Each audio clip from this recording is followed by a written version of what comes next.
رمضان يا رمضان يا رمضان۔ السلام علیکم۔ رمضان ریمائنڈر کے ساتھ محمد فرقان۔ رمضان کا مہینہ آ رہا ہے۔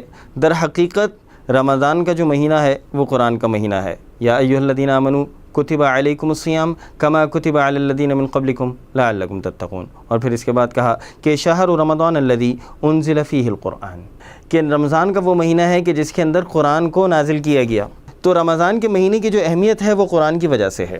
اور پھر اس میں کہا گیا کہ رمضان کے مہینے میں رات کو جب تراویح پڑھیں، جب تہجد کی نماز پڑھیں تو کم از کم قرآن کو ایک دفعہ سن لیں۔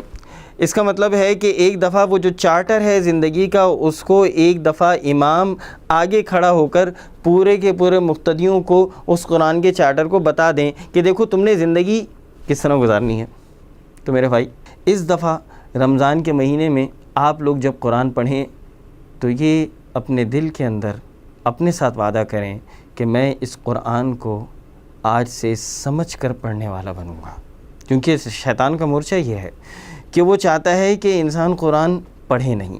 اگر وہ پڑھنے لگ جائے تو اسے سمجھنے کی کوشش نہ کرے، اور اگر وہ سمجھنے لگ جائے تو اس کے اوپر عمل نہ کرے۔ تو قرآن کے اوپر عمل پوشیدہ ہے قرآن کو سمجھنے سے۔ آپ تمام لوگوں سے گزارش ہے کہ یہ جو رمضان کا مہینہ ہے در حقیقت قرآن کا مہینہ ہے، تو اس مہینے سے قرآن کو سمجھنے کے لیے اپنے ساتھ ایسا وعدہ کریں کہ یہ جو زندگی ہے میری اور آپ کی وہ بدل جائے، وہ قرآن کے طفیل۔ اللہ تعالی ہمارے دلوں کو قرآن کے نور سے بھر دے۔ السلام علیکم۔